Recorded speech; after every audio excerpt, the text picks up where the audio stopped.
साथियों नमस्कार। पटना बिहार से मैं अमिताभ कुमार दास, आईपीएस 94 बैच, और आप देख रहे हैं मेरा अपना यूट्यूब चैनल दास बोले बिंदास। क्योंकि जब बुज़दिलों ने मुंह में दही जमा लिया हो तो दास का बिंदास बोलना जरूरी हो जाता है। साथियों, खबर यह है कि पलटू राम ने बीपीएससी की परीक्षा में नॉर्मलाइजेशन का लफड़ा लगा लिया है, जिस वजह से लाखों लड़के लड़कियों का भविष्य खतरे में पड़ गया है। अब इस वीडियो को आखिर तक दिल थाम कर देखिए। साथियों, कहानी शुरू से शुरू करते हैं। आप जानते हैं कि बीपीएससी है बिहार लोक सेवा आयोग, जिसका मुख्यालय पटना के बेरी रोड पर है, जवाहरलाल नेहरू मार्ग पर है। ये जो बीपीएससी है, ये विभिन्न प्रकार की परीक्षाएं लेता है। अब जो 70वीं परीक्षा इसकी हो रही है, सिविल सेवा की परीक्षाएं, जिसके द्वारा डीएसपी एसडीएम जैसे पदों को भरा जाता है, उसकी रिक्तियां निकली है। और इस बार आप कह सकते हैं बहुत ज़्यादा रिक्तियां निकली है। 2000 से ज़्यादा रिक्तियां हैं, जिसको बम्पर वैकेंसीज कहा जाता है। 200 एसडीएम की रिक्तियां हैं, 136 डीएसपी की रिक्तियां हैं, और इसके लिए 4,80,000 बच्चों ने फॉर्म भरे हैं। अब आगामी 13 दिसंबर को इसकी प्रारंभिक परीक्षा है, पीटी है।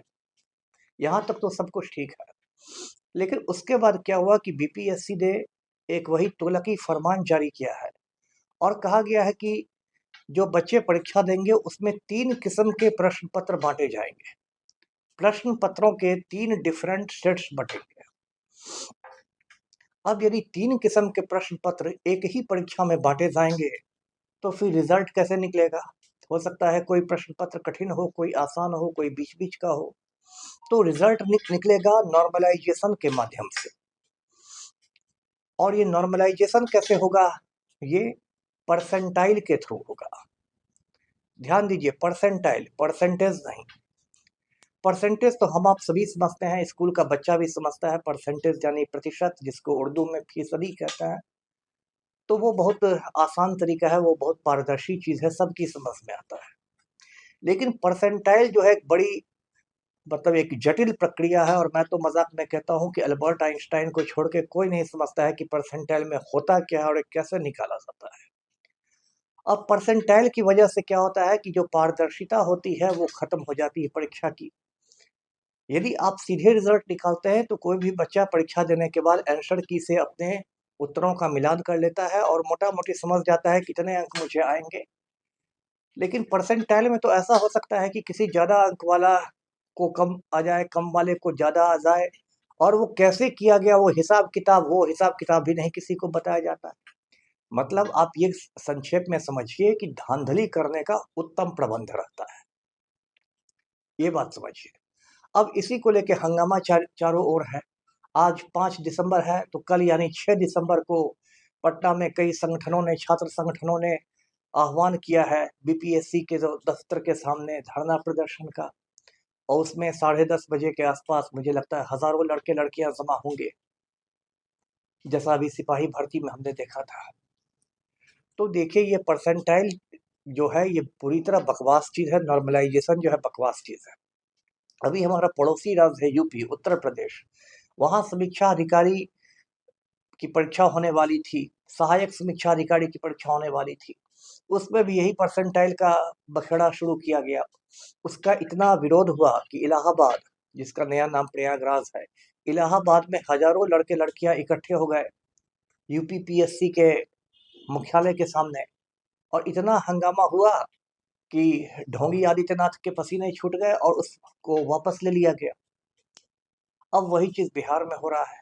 और देखिए, एक सवाल ये भी है, जो सवाल मैं हर जगह करता हूँ, कि जो संघ लोक सेवा आयोग है यूपीएससी, जो इतनी बड़ी परीक्षा लेता है, पूरी अखिल भारतीय परीक्षा होती है, हिंदुस्तान भर में होती है, कश्मीर से कन्याकुमारी तक में होती है, इतने ज़्यादा केंद्र रहते हैं, उसमें भी लाखों लड़के लड़कियां बैठते हैं। तो उसमें तो कभी ये नॉर्मलाइजेशन की बात नहीं होती है। उसमें सबको एक ही प्रश्न आता है, समान प्रश्न पत्र आता है, चाहे आप किसी भी केंद्र पर हो। तो जब संघ लोक सेवा ऐसा कर सकता है, जो आपसे ज़्यादा बड़ी परीक्षा लेता है, तो फिर बीपीएससी ऐसा क्यों नहीं करती है, जो अपेक्षाकृत छोटी परीक्षा लेती है? और अगर आप ये कह रहे हैं कि भाई संघ लोक सेवा आयोग वाली हमारी औकात नहीं है, वो क्षमता नहीं है, तो कुर्सी छोड़ के घर पर बैठ जाइए, नए लोगों को बीपीएससी में आने दीजिए। अभी ये बात आ रही है कि जो मीडिया से खबरें मुझे मिली है कि जो बीपीएससी के चेयरमैन है, जो परीक्षा नियंत्रक है, सचिव है, जो जो मतलब उसके आला अधिकारी कह लीजिए वो है, वो सब के सब छुट्टी पर है 5 तारीख तक। अब ये समय छुट्टी पर जाने का था। ऐसे समय में तो आप देखिएगा, दशहरा के समय सिपाहियों की छुट्टी रद्द हो जाती है, होली के समय सिपाहियों की छुट्टी रद्द हो जाती है, त्योहारों के समय, कि अभी आपातकाल का समय है, इमरजेंसी है। तो जब इतना गरमाया हुआ मामला है, तब सारे के सारे लोग छुट्टियां मना रहे हैं, तो एक ज्ञापन लेने के लिए भी कोई नहीं बैठा हुआ है, लड़के लड़कियों से बात करने के लिए कोई नहीं बैठा हुआ है। अब इसमें बीच में एक ऐसी बात आई थी कि कुछ कोचिंग संस्थान वाले पटना में संचालक हैं, जो खुद को कोई गुरु बने हुए हैं, कोई गुरु घंटाल बने हुए हैं, उन लोगों ने जाकर बीपीएससी में बात कर ली, बीपीएससी के अधिकारियों से कहा कि हाँ हाँ नॉर्मलाइजेशन रहने दीजिए, हम लोग बच्चों को समझा देंगे। अरे ये कौन बात हुई? आप कौन होते हैं बीच में समझाने वाले? आप कौन होते हैं मतलब सरकार की दलाली करने वाले? तो ये सब पूरा खेल चल रहा है। तो साथियों, अभी जो सिपाही भर्ती की परीक्षा में एक बड़ा मुद्दा हुआ था, उस पर भी 2 दिन पहले मैंने वीडियो बनाया था। वो एनसीएल और ईडब्ल्यूएस को लेकर जो मुद्दा हुआ था, उसमें भी गर्दनी बाग में बड़ा धरना प्रदर्शन हुआ था, और उसके बाद सरकार को झुकना पड़ा, पलटू राम को पलटी मारनी पड़ी। फिर कल चयन पर्षद की चिट्ठी निकल गई कि नहीं, अभी किसी को अयोग्य नहीं माना जाएगा। 9 तारीख से जो शारीरिक परीक्षा हो रही है सिपाही भर्तियों की, अंत में देखिएगा कि बीपीएससी को 17वीं परीक्षा में भी वापस लेना पड़ेगा। 2 साल पहले 2022 में भी बीपीएससी ने यही शगुफा छोड़ा था कि ऐसे परसेंटाइल से नॉर्मलाइजेशन होगा, ये होगा, वो होगा। बाद में मामला पलटू राम तक पहुंच गया, उसके बाद बीपीएससी को वापस लेना पड़ा। तो ये बार बार लड़के लड़कियों को ये तंग करने का क्या मतलब है? और ऐसा क्यों हो रहा है कि जब तक लड़के लड़कियां सड़कों पर नहीं आए, धरना प्रदर्शन नहीं हो, लाठीचार्ज नहीं हो, कुछ बच्चे बेहोश नहीं हो, तब तक आपको होश नहीं आता है। और देखिए, ये बात मैं हवा में नहीं कह रहा। देखिए, पहली बात तो बीपीएससी की विश्वसनीयता ऐसे ही बहुत दांव पर लग चुकी है। जो 67वीं वाली परीक्षा हुई थी, संयुक्त परीक्षा, मई 2022 में, उसमें भी जो प्रारंभिक परीक्षा हुई थी, उसमें आरा के एक सेंटर से, आपको याद होगा, प्रश्न पत्र लीक हुआ था। फिर उस परीक्षा को रद्द करके दोबारा परीक्षा ली गई। लोगों ने मजाक में बिहार लोक सेवा आयोग का नाम बिहार लीक सेवा आयोग रख दिया। उसके बाद देखिए, अभी जो मार्च महीना बीता है, मार्च महीने में टीआरई 3 की परीक्षा हुई। उस टीआरई 3 की परीक्षा में लगभग 250 लड़के लड़कियां वहां पकड़ा गए, झारखंड के हजारीबाग में, कोहिनूर बैंक्वेट हॉल में बैठ के सॉल्वर गैंग उनको प्रश्नों का हल बता रहा था, बड़ा सा प्रोजेक्टर लगा के। उसके बाद भी बीपीएससी ने बिल्कुल मतलब थेथर की तरह कहा कि कोई ठोस साक्ष्य नहीं है कि हम परीक्षा रद्द कर दें। उसके बाद सोशल मीडिया में बीपीएससी का मजाक भी उड़ा कि 200 लड़के लड़कियां जो गिरफ्तार हो गए, ये क्या तरल साक्ष्य है या गैस वाले साक्ष्य हैं? उसके बाद जब बहुत फजीहत हुई, तब 21 मार्च को झक मार के वो परीक्षा रद्द की गई। तो बीपीएससी की जो अपनी विश्वसनीयता है, वो तो दांव पर है। हर परीक्षा में आप देखते हैं कि पेपर लीक होता है, तो इधर गड़बड़ उधर गड़बड़। शिक्षक अभ्यर्थियों की भी जो परीक्षा हुई, उसमें कितने मुद्दे हुए, कितने मुद्दे आए। कभी कहा गया कि पूरक परीक्षा फल दिया जाए, उस पर बीपीएससी अड़ी रही। कभी कहा गया कि नहीं, ओएमआर शीट को बेल्ट्रॉन के पास नहीं भेजा जाए, बिहार के बाहर भेजा जाए, उसमें बीपीएससी ने कुछ नहीं किया।